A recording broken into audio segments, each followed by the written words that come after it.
Hey y'all, this here is the calm before the storm.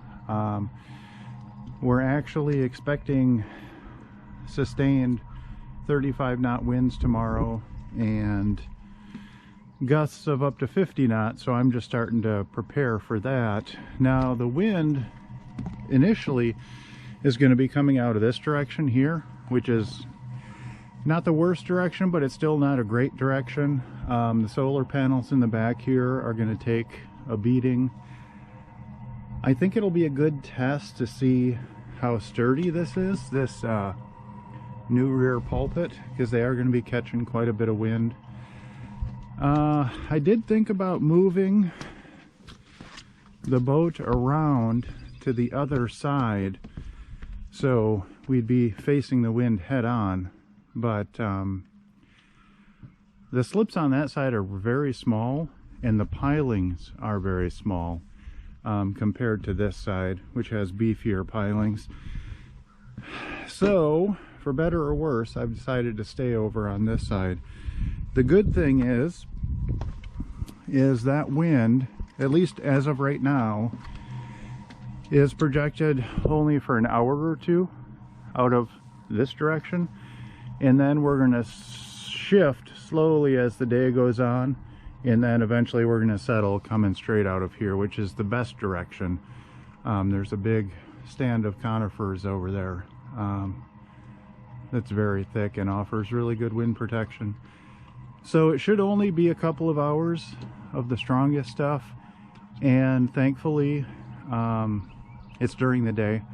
I think it is expected to start around 9 o'clock tomorrow morning, and then, well, it'll start at 7 and pick up. I think the worst of it is projected right now around 9 o'clock, and then it's going to shift for the next couple of hours.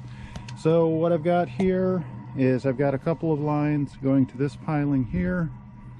I did add an extra line going to the next piling, probably unnecessary.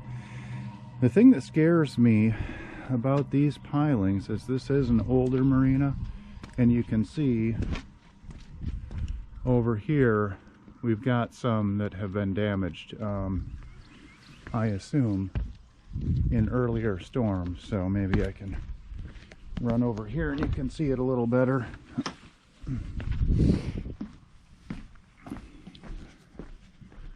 Yeah, so you can see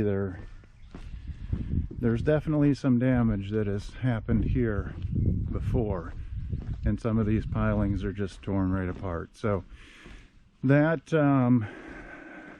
gives me some hesitation, but I still think staying on this side is probably the best option. These other pilings are pretty small, and the slips themselves are a lot smaller.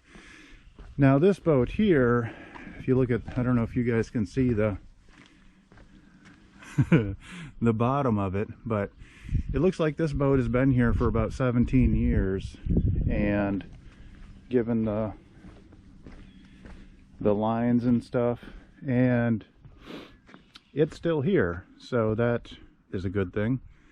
And this one's actually more in the line of fire from winds than we are over here. So I think we'll be fine. I'm just trying to prepare as much as I can. One thing that I did add, and I don't know if it's a good idea or not, I added this line here that goes from a dock cleat out to the winch. And I don't know about that. That's just kind of, and it's slack. So that's just kind of an oh shit, in case everything else fails, a last ditch effort to try and prevent us from getting pushed into this boat beside us. But I don't know if that deck winch could actually take that kind of force. Probably have to think about that one. I guess we'll see. Push comes to shove, you rip the winch off, and you have to fix that. Yeah, I don't know. We'll see. But one thing, and the kids are helping, but So I've got a couple lines back here, an extra line over there, 2 lines on this side. And the one thing I do have to do is I do have to move the car. I park the car in a different spot almost every day, depending upon which way the wind is coming from. These pilings do have a lot of barnacles on them. So I've already lost one dinghy and outboard, and I don't want to lose another. And it would probably take quite a while for those barnacles to chafe through a rope, but it's just not worth a chance. So I parked the dinghy depending upon where the wind's going to be. And last night the wind was coming out of the east over here, so I parked it behind the boat.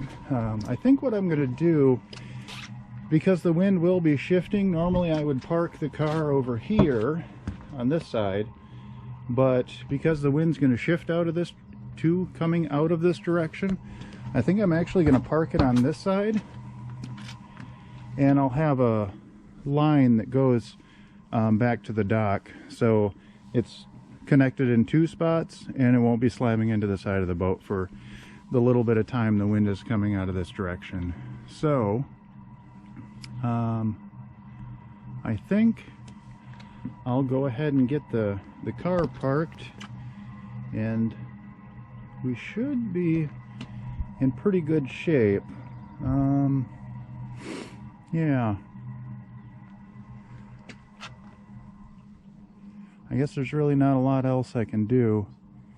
We do have a bunch of ropes on the front here as well, but those really shouldn't be absorbing much tomorrow. I do have this one tight just so I can get on and off the boat while I'm doing some of this stuff. But normally we've got 5 lines. When the wind's coming out of the east, it gets very sporty here, so those lines are definitely necessary. The first night I was here, we had 30-knot winds out of the east, and I was not expecting that way. You can't see it now, but that way there's actually about 6 miles of river, so the wind just blows across and the waves get quite large. I actually broke a dock line my first night here, and that was interesting. So yep, I'm gonna go ahead and get the car parked, and then I'm gonna check on the forecast, see how the weather is looking. This should be fun.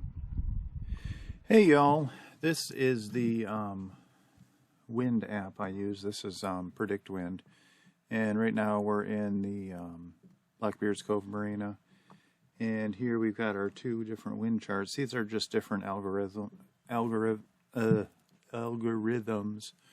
or different programs to predict wind, and they're usually pretty close. This ECMWF seems to be a little more accurate from what I've seen.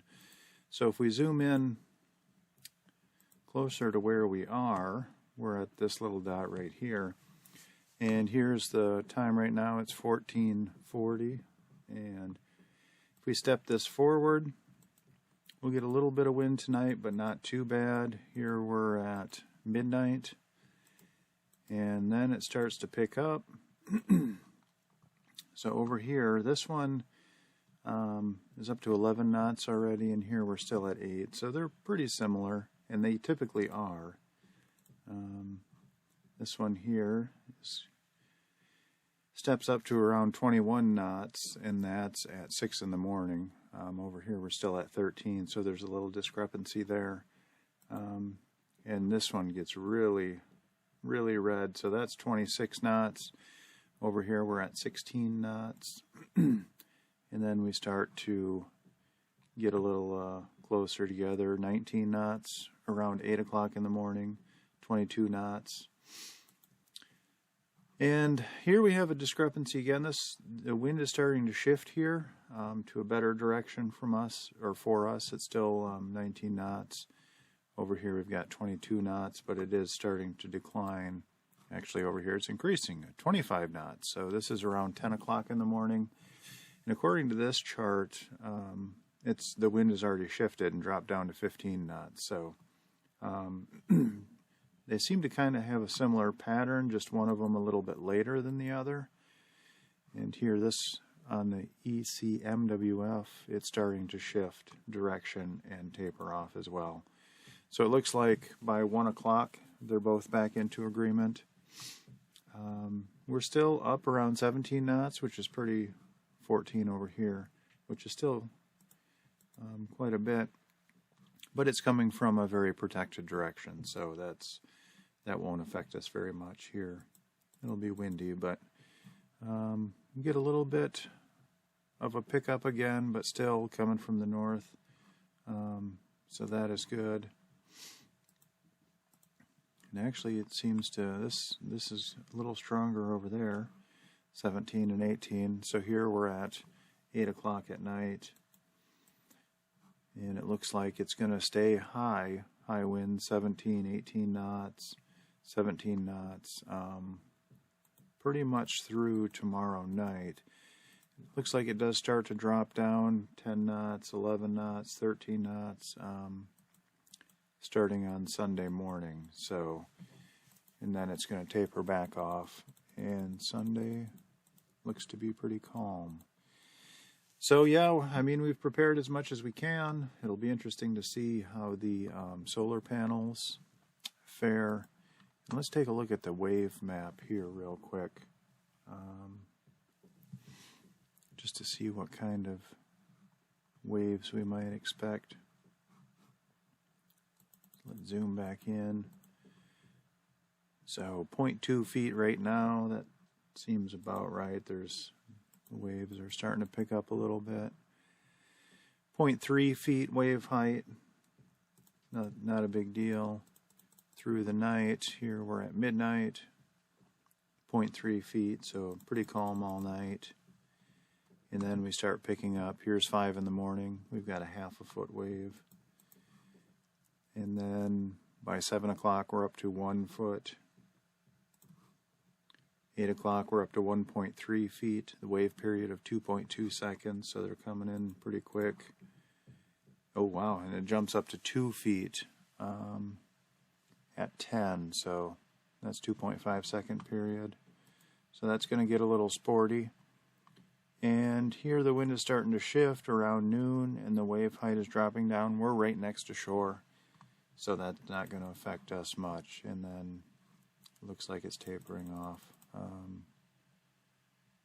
Jumps back up to 1.6, so that must be right around the time the wind speed was picking back up to 17 knots. But we're right along the shore, so that's not gonna, we won't see those wave heights where I'm at.